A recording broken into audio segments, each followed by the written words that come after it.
छात्रों नमस्कार। एनसीईआरटी गणित कक्षा 10वीं में आपका स्वागत है। आज हम लोग प्रश्नावली 7.2 का प्रश्न क्रमांक 10 हल करेंगे। तो आइए सबसे पहले प्रश्न पढ़ लेते हैं।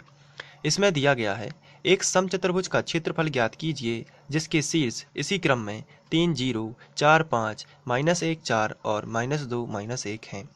तो ये एक समचतुर्भुज का क्षेत्रफल ज्ञात करने के लिए कह रहे हैं। तो हमें केवल शीर्ष दिए गए हैं और हमें क्षेत्रफल ज्ञात करना है। तो मान लेते हैं कि ABCD कुछ इस प्रकार का एक समचतुर्भुज है और इसके जो शीर्ष दिए गए हैं उनको क्रम अनुसार लेना है।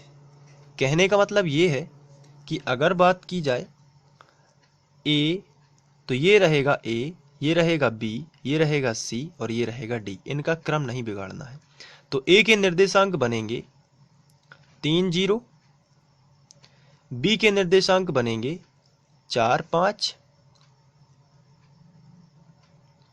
और C के निर्देशांक बनेंगे -1 4 और D के निर्देशांक बनेंगे -2 -1। ये इस तरीके से।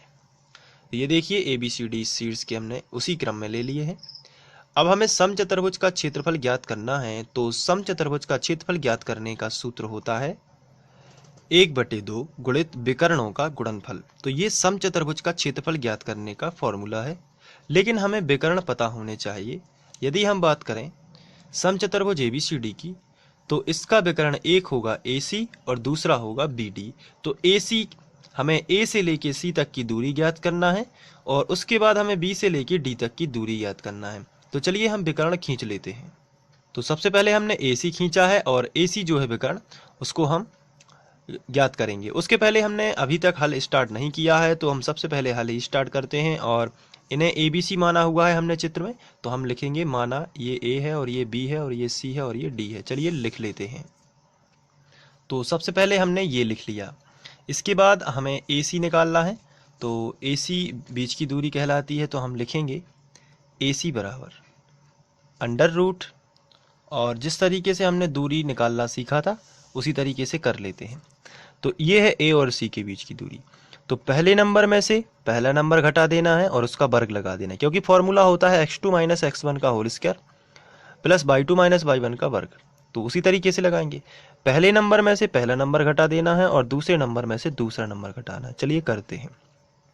पहला है -1 और इसमें से घटाना है 3 को, तो ये 3 और वर्ग लगा है तो वर्ग लगा दिया, प्लस दूसरे नंबर में से दूसरा नंबर घटा देना है, यानी कि 4 में से घटाना है 0, तो 4 - 0 का वर्ग। इसके बाद आगे बढ़ते हैं। तो AC बराबर अंडर रूट -1 और -3 -4 हो जाएगा और वर्ग लगा है तो वर्ग, प्लस 4 में से 0 घटेगा तो कोई फर्क नहीं पड़ेगा, 4 ही बचेगा। इसके बाद AC बराबर अंडर रूट -4 का वर्ग 16 आएगा, क्योंकि -4 गुणित -4 तो माइनस माइनस प्लस और 4 चौके 16 है। यहाँ भी 16 आएगा। तो AC जो है वो आपको मिलेगा अंडर रूट 32, और 32 के गुणनखंड यदि हम निकाल लेते हैं तो AC बराबर, यहाँ पर 32 के गुणनखंड निकाल लेते हैं तो 32 16 हो जाएगा, फिर 2 अट्ठे 16 है, फिर 2 चौके 8, फिर 2 दूनी 4, फिर 2 एकम 2। तो ये 1 2 3 4 5 बार अंदर आ जाएगा। 1 2 3 4 5।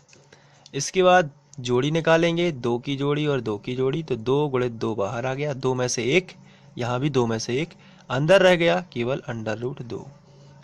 तो AC को हम लिख सकते हैं 2 दूनी 4 करनी 2। ये AC हमने निकाल लिया है। तो ये AC निकल चुका है। अब बात की जाए तो BD निकालना है, तो हम B और D को मिला देते हैं। अब हमें BD निकालना है, तो चलिए हम लिख लेते हैं नीचे BD बराबर अंडर रूट, और इस तरीके से हम निकालेंगे, ये है BD।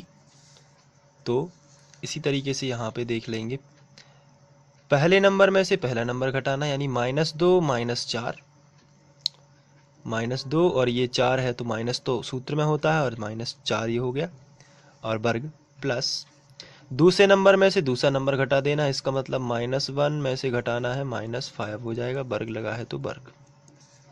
ये देखिए इस तरीके से। अब आगे बढ़ते हैं।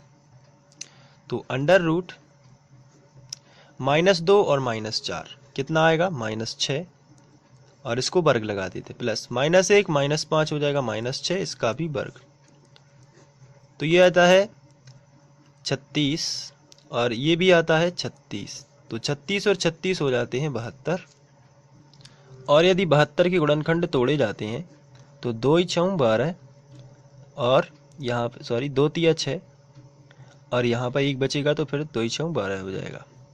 फिर 2 × 2 और 2 × 8 16, 2 × 18 और 3 × 9 और 3 × 3 अंदर लिख लेते हैं ये सब, 2 × 2 × 2 × 3 × 3 ये हमने लिख लिया। अब हम जोड़ी निकाल लेते हैं, यहाँ पे BD BD लिख लेते हैं।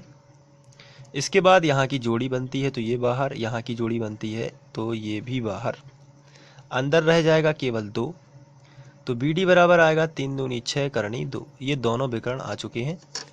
अब हम इसके बाद यहाँ पे लिख सकते हैं कि AC आया था, AC देख लेते हैं कितना आया था, AC आया था 4 करनी 2, तो यहाँ पर हम लिख सकते हैं 4 करनी 2, ये AC है, A से लेके C तक।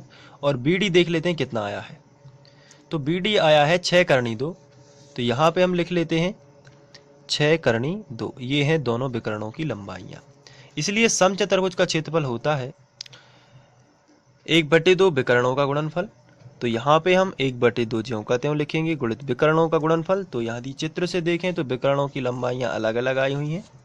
पहले की आई थी 4 करनी 2, तो यहाँ पे लिखेंगे 4 करनी 2 मल्टीप्लाई बाई दूसरे की आई है 6 करनी 2, तो यहाँ पे कर देंगे 6 करनी 2 और गुणा कर देते हैं। तो 1/2 पहले इन दोनों का गुणा करेंगे तो संख्या का संख्या में गुणा करेंगे तो 4 × 24 और करनी का करनी में करेंगे तो 2 बाहर आ जाएगा, करनी 2 गुणित करनी 2 तो 2 बाहर आ जाएगा, 2 और 2 कट जाएगा तो आपको मिलेगा 24। और ये जो है 24 के साथ ये क्षेत्रफल है तो ये वर्ग इकाई लिखा जाएगा। और इस तरीके से हम समचतुर्भुज का क्षेत्रफल निकाल सकते हैं। Thank you.